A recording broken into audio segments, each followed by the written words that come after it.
And we did hear from the attorney for Cassie Ventura outside of court. Let's listen in to see what he had to say. We're pleased that he's been held responsible for something, which is something that hasn't happened in his lifetime. And, we're hopeful that ultimately he receives a substantial sentence for what he's done. And, we're pleased that Cassie's brought to light everything that has happened in this trial. I just spoke with her and with the U.S. Attorney's Office team, and she's in a good place. She's pleased that, again, that the jury has found him liable, or guilty of 2 federal crimes. And we were just listening to Douglas Wigdor, Cassie Ventura's attorney, who said he spoke with her and that she was doing okay. Now we want to go to Michelle Thomas. She is a trial attorney. Michelle, what was your reaction when you heard the mixed verdicts?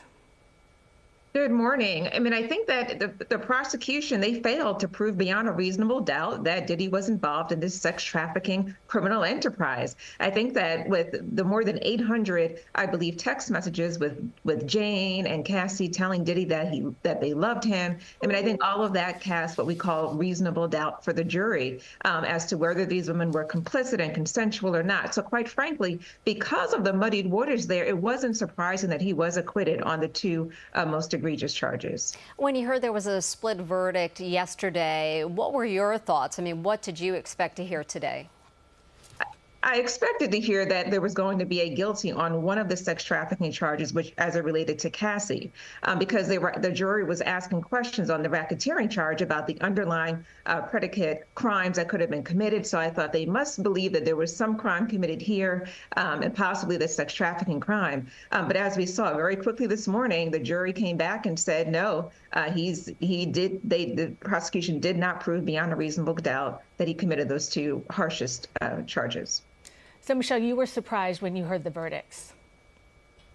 I was surprised because I expected, particularly with Cassie, because as we know, the video doesn't lie.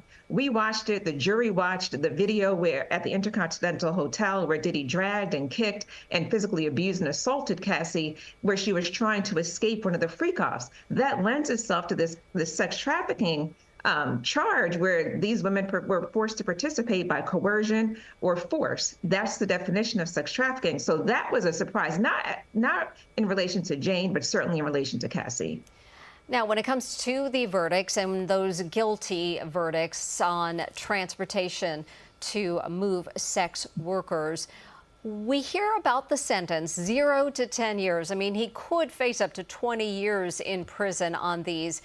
Do you expect we will see him even serve jail time?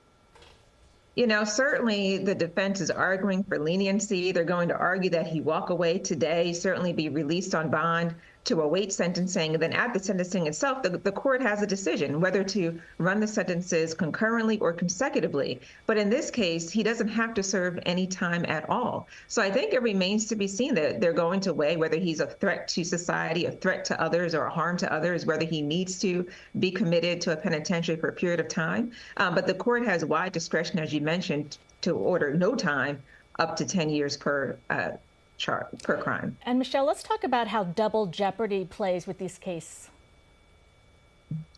Well, there is no double jeopardy. Meaning, right. Here that he charged. Okay. He can't be charged again for any of the crimes because he was acquitted on the racketeering charge, and he was acquitted on the 2 sex trafficking charges. All right. Thank you so much, Michelle Thomas, trial attorney. Now let's go back to Jennifer Bisram, who is outside the courthouse with Alice Gaynor. Jennifer? Thank you. Thank you for having me. Thank you.